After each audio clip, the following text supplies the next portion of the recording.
Hello बच्चों, आज की इस वीडियो में करने वाले हैं कक्षा 10वीं विषय हिंदी प्री बोर्ड परीक्षा 2025 का ओरिजिनल क्वेश्चन पेपर लेकर आ चुके हैं, जो कि आपका 16 जनवरी को होने वाला है। उसके लिए पूरे का पूरा ओरिजिनल पेपर का सॉल्यूशन भी इस वीडियो में प्रोवाइड करवाने वाले हैं। सो बच्चों, आपको बिल्कुल भी टेंशन नहीं लेना है। तो चलिए बिना टाइम वेस्ट के हम आपको दिखाने वाले हैं। आप देखिए यहाँ पे बच्चों, प्रश्न क्रमांक 1 है हमारे सामने। निम्नलिखित प्रश्नों के सही विकल्प चुनकर लिखिए। पहला प्रश्न है इसका, चौपाई के प्रत्येक चरण में मात्राएं होती हैं, तो इसका आंसर करना है 16। प्रश्न दूसरा है, सूरदास की रचना है, तो इसका आंसर हो जाएगा सूर सारावली। तीसरा प्रश्न है, वाक्य कितने प्रकार के होते हैं? 3 प्रकार के होते हैं। अगला प्रश्न चौथा है, प्रवंचना का शब्दार्थ है, तो इसका आंसर हो जाएगा धोखा।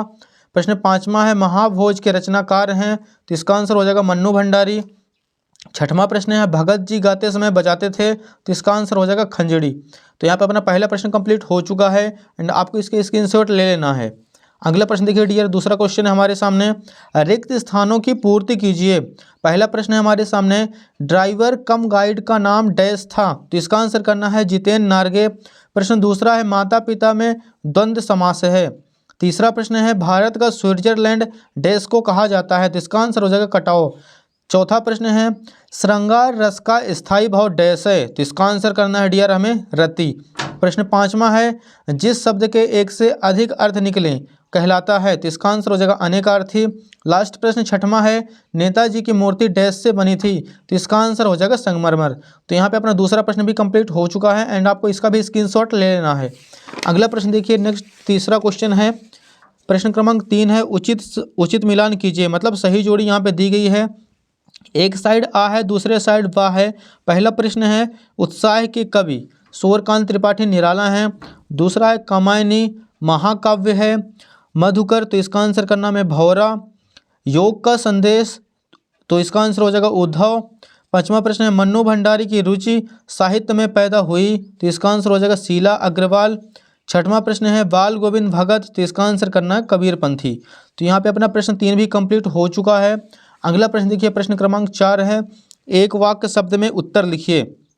पहला प्रश्न है, नेताजी की मूर्ति पर चश्मा कौन लगाता था, तो इसका आंसर हो जाएगा कैप्टन चश्मे वाला। दूसरा प्रश्न है, भोलानाथ का वास्तविक नाम क्या था, तो इसका आंसर हो जाएगा तारकेश्वर नाथ। तीसरा प्रश्न है, संचारी भावों की संख्या कितनी मानी गई है, तो इसका आंसर हो जाएगा 33।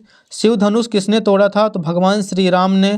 प्रश्न पांचवा है, माता का आंचल पाठ के लेखक कौन है, तो शिव पूजन सहाय।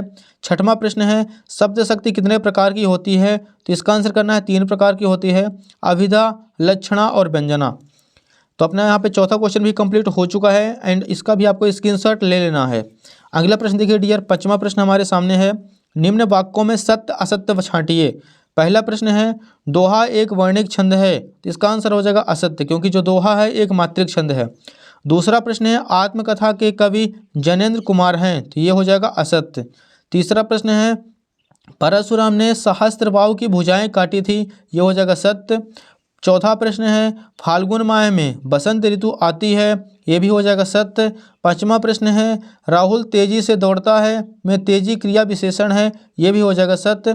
और छठवां प्रश्न है, प्रयोगवादी कविता के जनक नागार्जुन है, तो ये हो जाएगा असत्य। तो यहाँ पे अपना पांचवा प्रश्न भी कंप्लीट हो चुका है। यहाँ पे फिर से आप देख लीजिए एक बार, पहला असत्य, दूसरा असत्य, तीसरा सत्य, चौथा सत्य, पांचवा हो जाएगा सत्य और छठवां हो जाएगा असत्य। अगला प्रश्न देखिए, छठवां प्रश्न यहाँ पे, प्रगतिवाद की कोई 2 विशेषताएं लिखिए।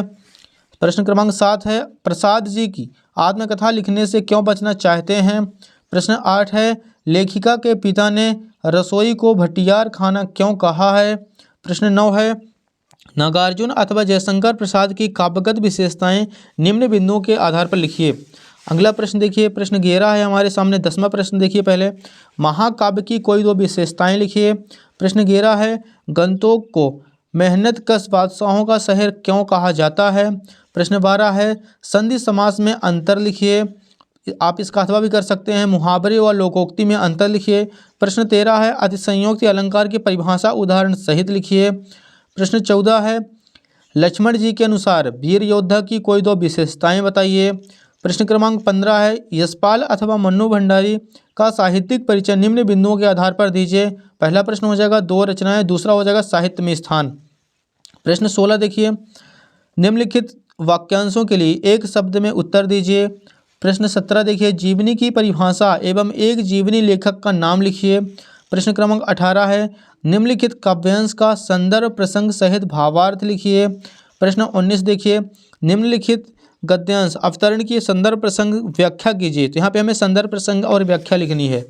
अगला प्रश्न देखिए, प्रश्न क्रमांक 20 है हमारे सामने, निम्न में से किसी एक विषय पर संवाद लिखिए। पहला प्रश्न है इसका, मोबाइल का उपयोग शिक्षक और विद्यार्थी के मध्य। दूसरा है मेरा प्रिय खेल, दो मित्रों का संवाद। तीसरा प्रश्न हो जाएगा स्वतंत्रता दिवस, पिता और पुत्र के मध्य संवाद। प्रश्न क्रमांक 21 देखिए, निम्नलिखित अपघटित गद्यांश को पढ़कर संलग्न प्रश्नों के उत्तर दीजिए। तो यहाँ पे नीचे गद्यांश दिया गया है और इसके नीचे प्रश्न दिए गए हैं। इन प्रश्नों के उत्तर ऊपर के गद्यांश से ढूंढकर हमें करना है। प्रश्न 22 देखिए, अपने पिताजी को वार्षिक परीक्षा की तैयारी की जानकारी देते हुए पत्र लिखिए। लास्ट प्रश्न 23 है, निम्नलिखित में से किसी एक विषय पर लगभग 120 शब्दों में निबंध लिखिए। पहला है वृक्षारोपण, दूसरा है जीवन में खेलों का महत्व, तीसरा है इंटरनेट की उपयोगिता और चौथा हो जाएगा पर्यावरण प्रदूषण व उसका निवारण।